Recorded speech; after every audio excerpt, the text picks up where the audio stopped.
우리는 계속해서 요한복음의 7가지 표적을 가지고 하나님의 은혜를 나누고 있습니다. 7가지 표적은 무엇을 가리킵니까? 누구를 가리킵니까? 예수 그리스도를 가리킵니다. 요한복음의 첫 번째 표적은 가나의 혼인잔치에서 물로 포도주를 만드신 예수님의 기적입니다.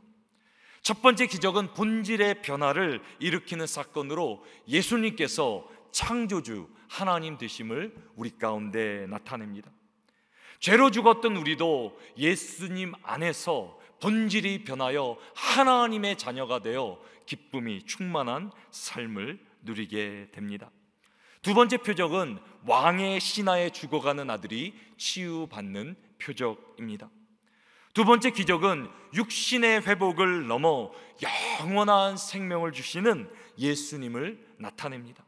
왕의 신하는 예수님을 온전히 신뢰함으로 아들의 육체적 회복을 넘어 온 가족이 예수 그리스도의 영생을 누리게 되는 참된 회복을 얻게 됩니다. 세 번째 표적은 38년 된 병자가 고침받는, 치유받는 기적입니다. 세 번째 기적은 안식일의 주인으로 오신 예수님께서 참된 안식을 주시는 것을 의미합니다. 38년 된 병자는 자신이 의지했던 모든 것을 내려놓고 주님을 의지함으로, 주님의 말씀을 신뢰함으로 참된 안식을 누리게 됩니다. 이제 예수님의 네 번째 표적은 5개의 보리떡과 2마리의 물고기를 가지고 5,000명을 먹이신 오병이어의 기적입니다. 오병이어의 표적은 너무나 중요하기에 마태, 마가, 누가, 요한 이 네 복음서에 다 기록되어 있습니다. 예수님의 표적 가운데 네 복음서에 다 기록된 기적은 이 오병이어밖에 없습니다. 오늘은 이 본문을 통하여서 왜 이 표적이 그렇게 중요한지, 오병이어가 중요한지를 우리가 함께 살펴보도록 하겠습니다. 제가 지난주 말씀에서 특별히 요한복음에서는 유대인의 명절이 중요하다 여러분들에게 말씀드렸습니다. 왜냐하면 요한이 말하고 있는 유대인들의 명절이 예수 그리스도로 말미암아 성취되었기 때문입니다. 이 모든 명절들의 성취는 바로 예수 그리스도입니다. 그렇다면 혹시 오늘 본문에서도 유대인의 명절이 나옵니까? 네, 나옵니다. 어떤 명절입니까? 유월절이라는 명절입니다. 오늘 본문 4절은 이렇게 기록하는데요, 우리 같이 한번 읽어보도록 하겠습니다. 마침 유대인의 명절인 유월절이 가까운지라. 오늘 오병이어, 오늘 본문의 배경은 바로 유월절입니다. 사도 바로 오늘 본문의 배경이 유월절임을 밝힘으로 유월절의 실체가 바로 예수 그리스도이며 유월절의 참된 의미가 예수 그리스도를 통해 성취되었음을 우리에게 알려줍니다. 그렇다면 유월절은 어떤 사건입니까? 유월절은 유대인이 지키는 3대 절기 중에 하나인데 그 중에 가장 중요한 절기입니다. 그리고 출애굽에서도 가장 중요한 사건입니다. 유월절이 없었더라면 출애굽 사건도 없는 것입니다. 제가 잠깐 유월절에 대해 설명해 드리도록 하겠습니다. 하나님은 이스라엘을 애굽에서 구원하시면서 1년 된 어린 양을 잡으라라고 그렇게 말씀하십니다. 그 어린 양을 죽여 그 피를 문에 테두리에 이렇게 바르라라고 말씀하십니다. 그리고 그날 밤 죽음의 천사가 지나가는데 어린 양의 피가 있는 집에는 어떻게 합니까? 그 천사가 pass over, 그래서 넘어갑니다. 그리고 어린 양의 피가 없는 집은 어떻게 합니까? 사람이든 짐승이든 모든 장자가 죽임을 당하게 됩니다. 그래서 그날 죽음의 천사가 넘어갔다 해서 이날을 한자로는 넘을 유자, 건널 월자를 사용해서 유월절이라고 말하고, 영어는 건너갔다 해서 pass over, 그래서 passover이라는 단어를 사용합니다. 유월절은 어린 양의 피로 말미암아 죽음의 천사가 넘어감으로 구원을 얻게 된 것을 기념하는 날입니다. 그리고 유월절 저녁에는 반드시 누룩이 없는 떡을, 무교병을 먹어야 합니다. 그래서 유월절을 기준으로 일주일간을 무교절, The Feast of the Unleavened Bread라고 기념합니다. 무교절은 6월절의 연장선상에 있다, 그렇게 생각하시면 좋겠습니다. 그런데 6월절의 실체가 누구라고요?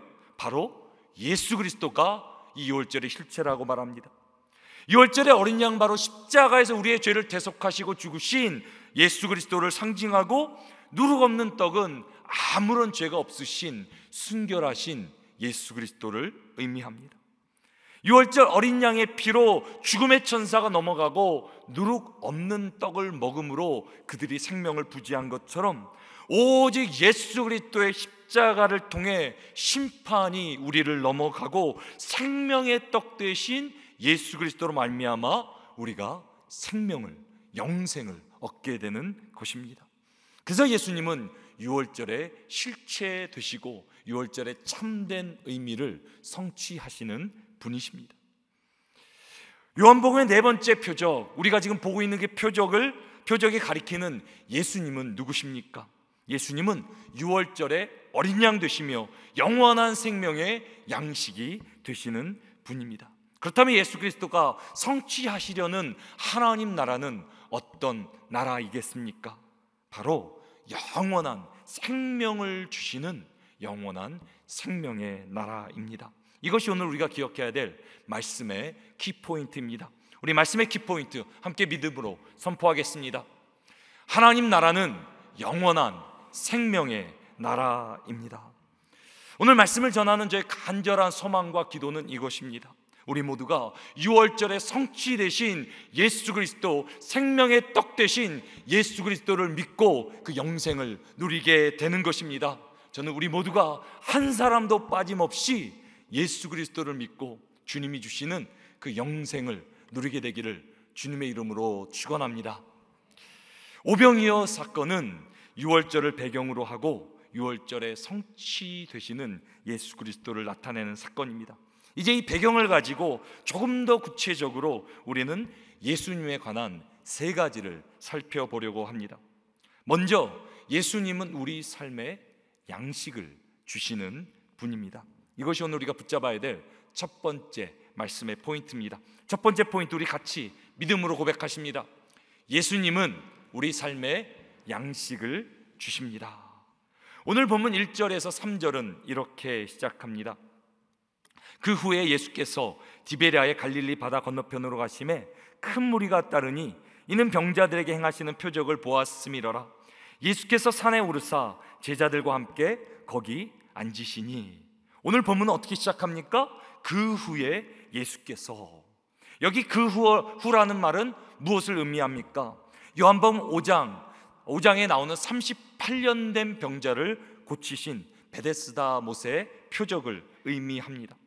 더 나아가서 오늘 본문은 또 오늘 배경에 대해서, 장소에 대해서 말해주고 있는데요, 본문의 시작은 갈릴리 호수 근처의 디베라라고 오늘 본문은 말합니다. 디베라는 갈릴리 호수를 중심으로 서쪽에 있는 지역이 됩니다.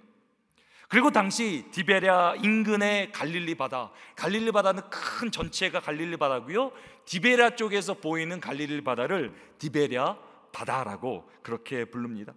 태평양이 있는데요, 사나모니카 근처에 있는 태평양을 우리는 뭐라고 부릅니까? 세나모니카 비치라고 우리는 부르지 않습니까? 같은 그런 개념입니다. 큰 갈릴리 호수가 있지만은 그 인근에 따라서 그 지칭이 조금씩 또 달라졌습니다.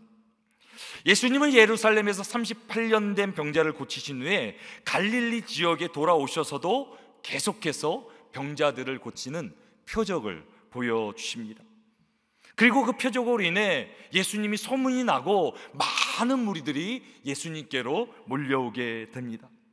예수님은 오늘 본문에서 배를 타고 디베랴 바다 건너편에 위치한 벳세다라는 지역으로 이동하게 됩니다. 배로 가면 7마일 정도고 육지로 돌아가면 10마일 정도 되는 거리입니다. 근데 예수님을 큰 무리가 따라왔다라고 오늘 본문은 말하는데요, 얼마나 큰 무리를 말하고 있습니까? 나중에 총 모인 숫자가 5,000명이라 그러는데, 그 당시에는 성인 남자들만 카운트했기 때문에 성인 남자들이 5,000명이고 여자들과 아이들까지 합하면 대략 한 2만 명 정도가 된다라고 저희는 추산해 봅니다. 사랑하는 성도 여러분, 여러분도 혹시 한번 2만 명이 모이는 장소에 가보신 적이 있으십니까? 저희가 이제 충현선교회 본당의 크패시티가 수용 인원이 1,100명 정도 된다 그럽니다. 이 장소에 1,000명 정도가 차면 꽉 차 보일 것입니다. 근데 2만 명은 어느 정도 수준입니까?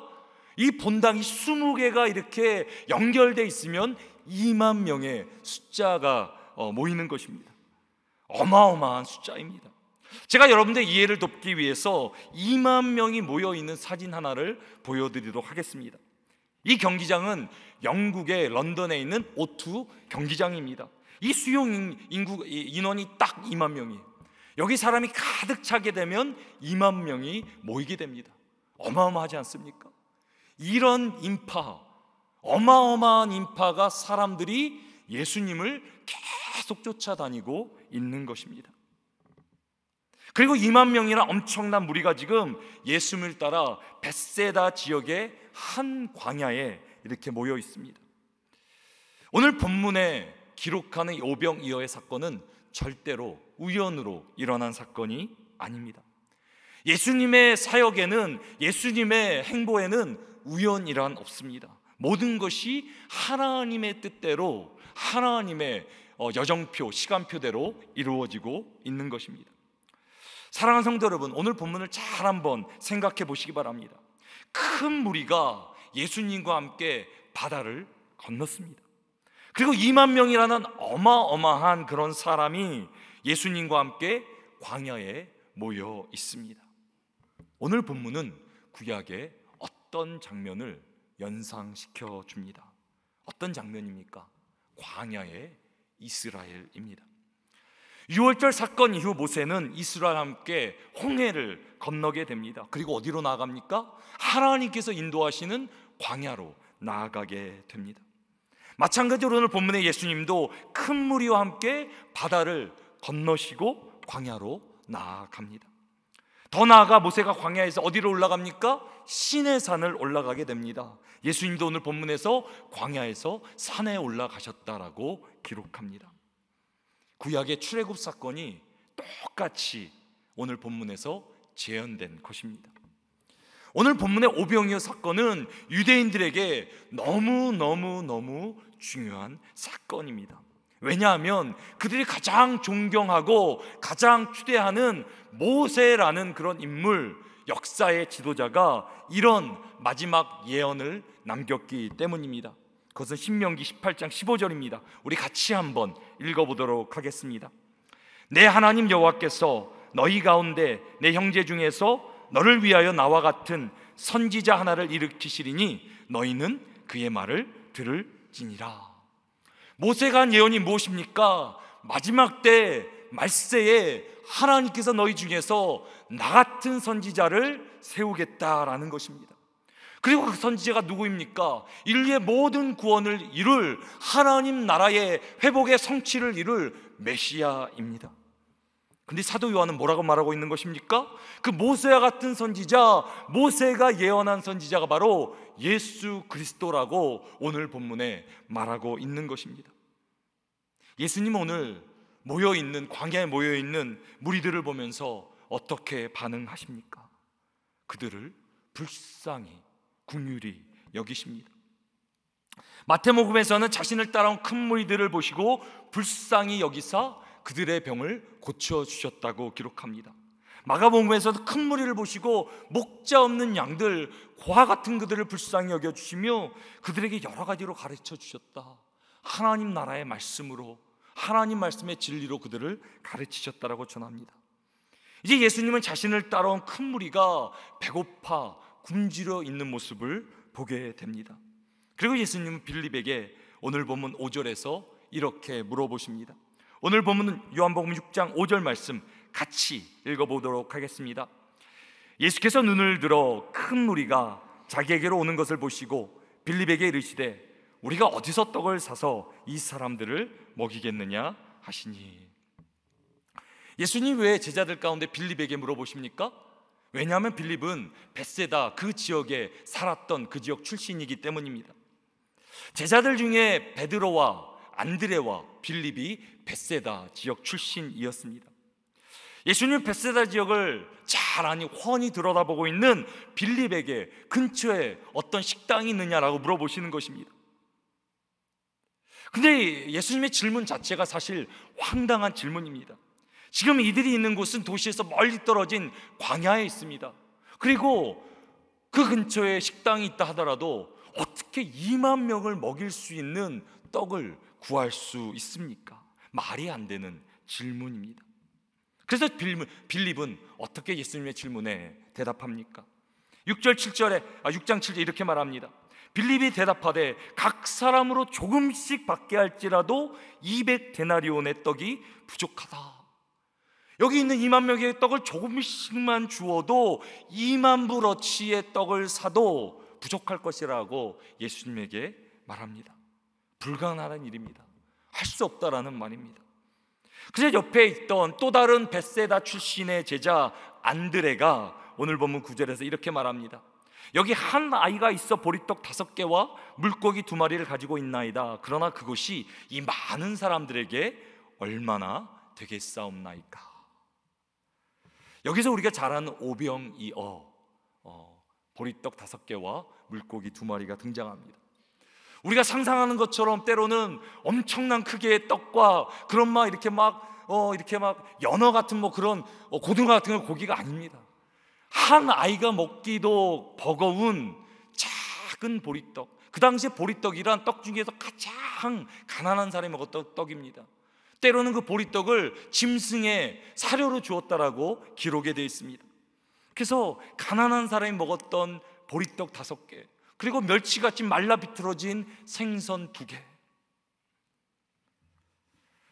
안드레가 그러면 이것을 왜 가져왔겠습니까? 설마 이거 가지고 2만 명을 먹이려는 그런 건 아니었고, 혹시나 예수님께서 시장하실까봐, 예수님이 혹시 드실까봐 예수님께 가져온 것 같습니다. 이거 가지고는 어떻게 말도 안 되죠. 2만 명을 어떻게 먹일 수 있습니까? 그리고 이 생각은 지극히 상식적입니다. 현실적입니다. 맞죠? 어떻게 이거 가지고 한 어린아이도 먹이기 힘든 그런 분량 가지고 2만 명을 먹일 수 있습니까? 근데 이 오병이어가, 보잘것없는 한 아이를 먹일 수도 없는, 먹이기도 버거운 오병이어가 예수님의 손에 들려지게 되자 놀라운 기적의 역사가 일어나게 됩니다. 오늘 본문 6장 11절 말씀 우리 같이 한번 읽어보도록 하겠습니다. 예수께서 떡을 가져 축사하신 후에 앉아있는 자들에게 나눠주시고 물고기도 그렇게 그들의 원대로 주시니라. 한 아이의, 어린아이의 배도 채우기 버거운 그 정도의 분량 오병이어가 예수님의 손에 들려지자 어떻게 됩니까? 주님께서 두 손을 들고 축사하시자 그 작은 분량으로 어떻게 됩니까? 2만 명이 그냥 먹는 것이 아니라 배부르게 먹고도 거기서 끝난 것이 아니라 12바구니가 남았다. 놀라운 기적의 역사가 일어납니다. 2만 명의 음식을 나눠준다 생각해 보시기 바랍니다. 나눠주는 일만 한 7, 8시간 걸렸을 거예요. 나눠주는 것만 엄청난 일이었을 것 같아요. 이 오병이어의 사건은 놀라운 기적의 능력의 사건입니다. 사랑하는 성도 여러분, 여러분들은 오늘 본문에 나오는 오병이어의 사건을 믿으십니까? 정말 믿으십니까? 여러분들 모두가 이 사건을 믿게 되기를 주님의 이름으로 축원합니다. 우리는 하나님보다 복을 더 우선시하는 신앙을 기복신앙이라고 합니다. 그렇죠. 하나님을 나의 복의 수단으로 여기는 신앙은 건강하지 않은 신앙입니다. 하지만 이 기복신앙만큼이나마 건강하지 않은 신앙이 또 하나 있는데, 이 신앙은 무엇입니까? 하나님을 기대도 하지 않고 믿지도 않고 하나님의 기적도 역사도 능력도 믿지 않는 신앙입니다. 아무것도 할 수 없는 신앙, 죽어있는 신앙. 기복신앙도 나쁜 것인데 하나님의 기적을 믿지 않는 것도 나쁜 신앙입니다. 하나님을 믿는다 하면서 그저 내 생각, 내 판단, 내 경험, 내가 가지고 있는 것이 전부인 것처럼 내 힘으로, 내 능력을, 세상을 살아가려고 하는 것, 그것도 나쁜, 건강하지 않은 신앙입니다. 하나님을 기대하지도 않고 나의 문제 가운데 한 번도 기도하지도 않고 간섭하도록 하나님께 내 삶을 내어드리지 않는 그런 삶은 좋은 신앙이 아닙니다. 사랑하는 성도 여러분, 우리 눈에 보이는 것이 전부가 아닙니다. 우리 손에 들려진 것이 전부가 아닙니다. 우리의 삶이 주님의 손에 맡겨질 때 오늘 본문의 오병이어의 사건이 일어나게 되는 줄 믿으시기 바랍니다. 여러분들 가운데 정말 내가 어떻게 일을 감당할까? 정말 자녀가 돌아오길 위해서, 아들이 돌아오고 딸이 돌아오고 나의 비즈니스 일, 나의 건강의 일로 오늘 고민하고 주 앞에 나가는 분들 계실 거예요. 오늘 오병이어의 사건이, 이 오병이어의 사건을 주신 하나님께서 나의 하나님 되심을 믿으시기 바랍니다. 하나님의 뜻이에요. 이루실 하나님의 뜻인데 그것을 내 뜻으로 하나님이 하실 수 없다, 내가 정리하지 마세요. 하나님께 내 삶을 맡길 때 지금도 하나님 살아 역사하셔서 지금도 오병이어의 기적을 일으키신 하나님께서는 우리 가운데 은혜를 베풀어 주시고 우리의 삶에 필요한 것들을 공급해 주시는 분이심을 믿으시기 바랍니다. 요한복음의 네 번째 표적인 오병이어의 사건은 광야에서 만나를 베풀어 주신 하나님의 은혜를 재현한 사건입니다. 하나님이 어떻게 하십니까? 이스라엘을 출애굽시키고 광야로 인도하신 후에 그들을 그저 내버려 두지 않습니다. 고아처럼 그냥 팽개치지 않습니다. 낮에는 구름 기둥으로 밤에는 불 기둥으로 이스라엘을 지키시고 날마다 눈동자같이 그들과 함께 하십니다. 그리고 그들이 배고프자 어떻게 합니까? 하늘을 열어 하늘의 음식, 하늘의 만나, 하늘의 양식으로 무려 40년간을 이스라엘에게 공급해 주십니다. 그 이스라엘의 하나님이 지금 내가 예배하는 하나님이신 줄 믿으시기 바랍니다. 우리 인생의 광야 가운데서도 주님은 함께 하십니다. 우리의 삶의 필요를 하시고 우리가 힘들거렸고 사람들에게조차 말할 수 없는 그런 고민들, 고통들, 문제들 주님은 아시고 우리의 삶의 양식을 베풀어 주시기를 원하십니다. 그래서 주님 우리에게 이렇게 기도를 가르쳐 주십니다. 오늘 우리에게 일용할 양식을 달라고. 그저 나의 힘, 나의 능력, 내가 가지고 있는 걸 살아가는 게 아니라 매일매일 우리에게 일용할 양식을 달라고 그렇게 하나님 아버지께 기도하라. 주님 우리에게 가르쳐 주십니다. 그리고 더 나아가 주님 우리에게 너희가 무엇을 먹을까 마실까 입을까 염려하지 말라. 이런 것들은 이방인들이 고민하는 것이라. 하나님을 알지 못하는 세상의 영적 고아들이 고민하는 것이라 말합니다. 우리에게는 하늘 아버지가 있다고, 너희 모든 것이 너에게 있어야 될 줄을 하나님께서 아신다고. 그에게 뭐라고 말씀하십니까? 먼저 그의 나라와 의를 구하라. 그래야면 이 모든 것을 어떻게 하신다고요? 더하여 주신다, 더하여 주신다. 믿으십니까? 우리 하나님 지금 살아 역사하시고 위대하시고 모든 것을 소유하시고 모든 것을 주관하시는 분이십니다. 그분께 맡길 때 그분이 우리의 인생을 책임져 주시는 줄 믿으시기 바랍니다. 예수님이 어떤 분이십니까? 우리의 인생의 광야 가운데 우리 삶에 필요한 모든 양식을 베풀어 주시는 분이십니다. 근데 거기서 멈추지 않습니다. 우리 주님은 어떤 분이십니까? 우리의 삶에 필요한 양식뿐만이 아니라 우리 영혼의 양식을 베풀어 주시는 분이십니다. 이것이 오늘 우리가 기억해야 될 말씀의 두 번째 포인트입니다. 우리 함께 두 번째 포인트 함께 읽도록 하겠습니다. 예수님은 우리 영혼의 양식을 주십니다. 한번 오늘 본문을 상상해 보시기 바랍니다. 오병이어의 사건을 경험한 사람들의 그런 감정을, 그들의 심경을 한번 생각해 보시기 바랍니다. 아무것도 없던 광야에서 2만 명이 모였는데 오병이어 가지고 모든 사람이 배불리 먹고도 12광주리가 남았습니다. 그리고 이 기적, 놀라운 기적을 경험한 사람들의 고백이 오늘 본문 14절에 기록되어 있습니다. 우리 14절 말씀 같이 한번 읽어보겠습니다. 그 사람들이 예수께서 행하신 이 표적을 보고 말하되 이는 참으로 세상에 오실 그 선지자라 하더라. 여기 그 선지자가 누구입니까? 모세가 예언한 말세에 하나님이 세우실 선지자입니다. 오병이어의 사건을 경험한 사람들은 이 사건을 하늘의 떡 만나를 내려주신 구약의 광야의 그 하나님의 사건과 연결시킵니다. 그리고 예수님이 모세가 예언한 선지자라는 확신을 갖게 됩니다. 그래서 사람들은 어떻게 합니까? 예수님을 왕으로 모시려고 합니다. 왕으로. 그들이 기대했던 메시아는 무엇입니까? 내가 배고플 때, 힘들고 굶주릴 때 나의 배를 채워줄 수 있는 경제적인 메시아, 나의 어렵고 힘든 부분을 채워줄 수 있는 경제적인 메시아를 기대했습니다. 더 나아가 로마의 지배 가운데 우리를 해방시켜 줄 수 있는 민족적인 메시아, 정치적인 메시아를 이들은 갈망했습니다. 맞습니다. 우리 주님은 우리의 필요, 우리가 무엇이 필요한지, 무엇이 부족한지 아시고요, 우리의 삶의 양식을 채워주시는 분입니다. 하지만 그것이 끝이 아니에요.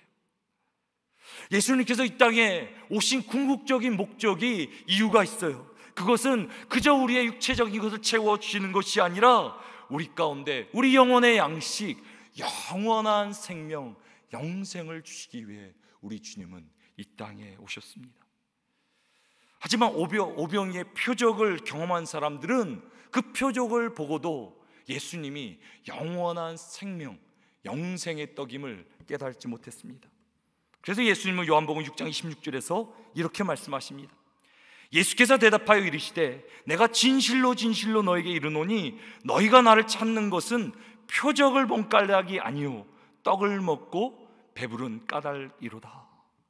표적을 보기는 했는데 표적에 가리키는 진짜 목표를 본 것이 아니라 그들은 표적 거기서 맴돌았던 것입니다.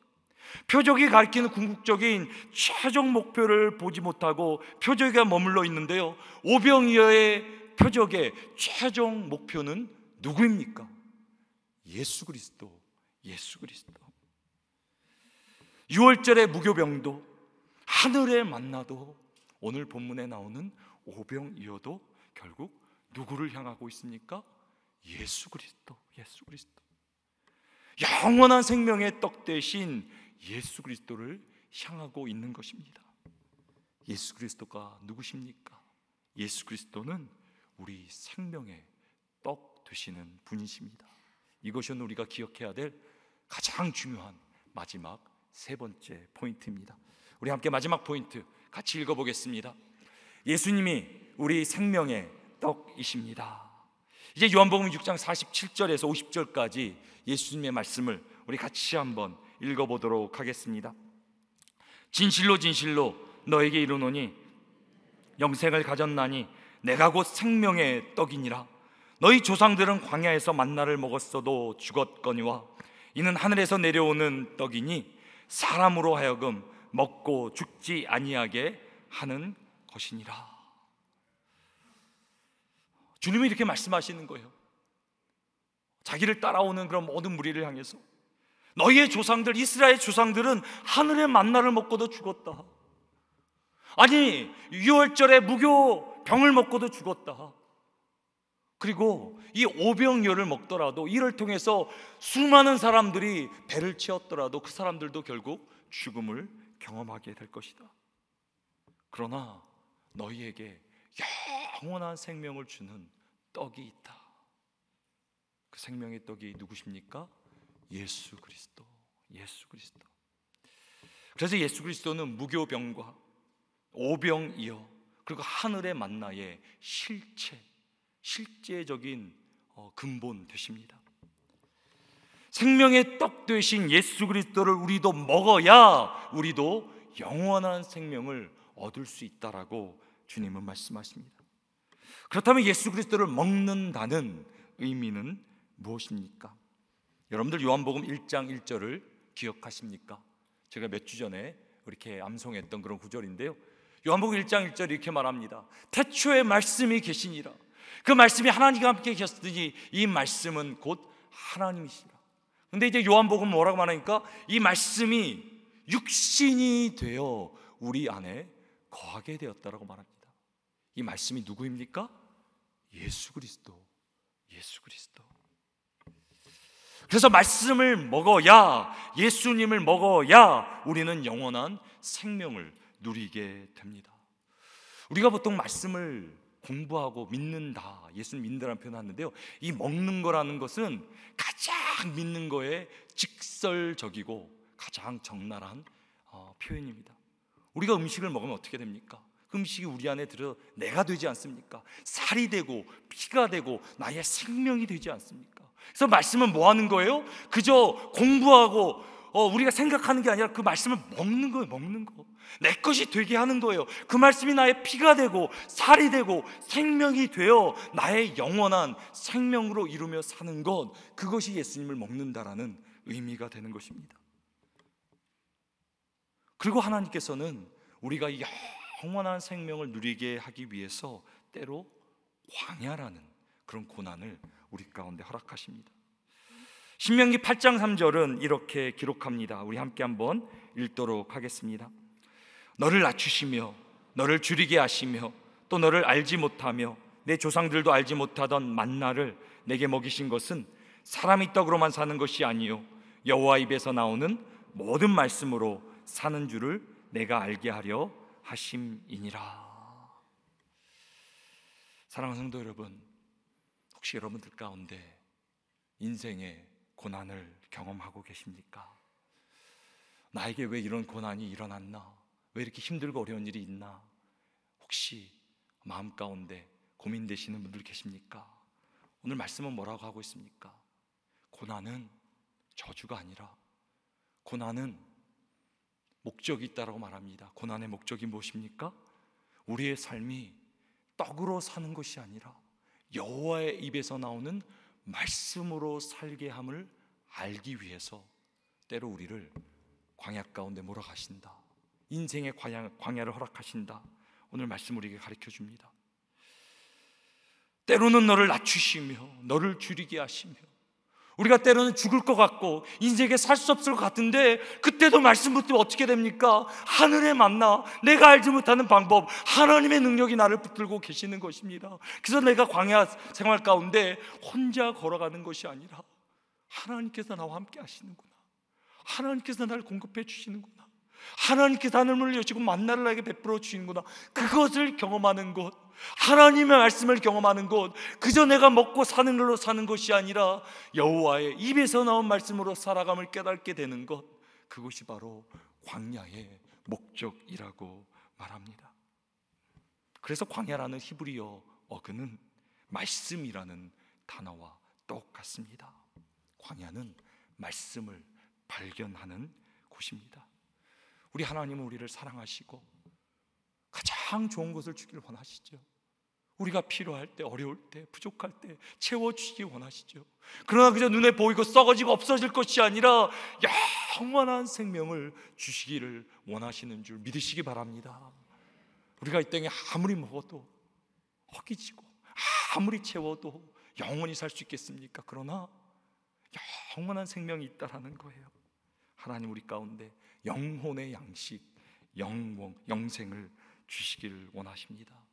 하나님 그래서 때로는 우리를 높이시고 채워주시고 모든 것을 공급해 주시기도 하지만 때로 우리를 낮추시고 우리를 줄이게 하셔서 우리의 인생의 주인이 누구신지, 우리가 무엇으로 말미암아 사는지 우리에게 가르쳐 주시려고 우리를 광야로 인도하십니다. 그렇다면 우리가 광야에 있다면 어떻게 해야 됩니까? 하나님의 말씀을 발견하고 깨닫고 오직 그 말씀 붙들고 사는 것이 광야에서 승리하는 오직 방법입니다. 그리고 그 말씀 붙들면 어떻게 됩니까? 영원한 생명을 우리가 누리게 되는 줄 믿으시기 바랍니다. 혹시 여러분들이 광야를 걷고 계신다고 너무 힘들어하지 마세요. 주님이 여러분과 함께 하십니다. 광야 가운데 오병이어로 먹이시고 하늘에서 만나를 베풀어 주신 하나님께서 여러분들과 함께 하시는 줄 믿습니다. 여러분들 광야에서 하나님의 음성을 들어야 돼요. 음성을 붙잡아야 돼요. 내가 눈에 보이는 걸로 말미암이 아니라 영원한 하나님의 말씀 붙들고 살아갈 때 우리 가운데 영생이 임하는 것입니다. 그런데 오늘 오병이어의 결론은 어떻게 됩니까? 오병이어 표적 가운데 많은 사람이 예수 그리스도를 찾아왔지만 이 오병이어 표적의 참 뜻을 깨닫지 못하고 많은 사람이 예수님을 떠났다라고 그렇게 기록합니다. 제자들조차도 예수님의 말씀이 너무 어렵다, 이것을 누가 들을 수 있느냐라고 고민했다라고 오늘 본문은 이렇게 마무리합니다. 그런데 그때 베드로가 이런 놀라운 고백을 주님께 드립니다. 오늘 베드로의 고백으로 오늘 말씀을 마무리하려고 합니다. 요한복음 6장 68절 말씀인데요, 이 베드로의 고백이 오늘 우리의 고백이 되기를 소망합니다. 우리 같이 한번 읽겠습니다. 시몬 베드로가 대답하되 주여 영생의 말씀이 주께 있사오니 우리가 누구에게로 가오리까. 아멘.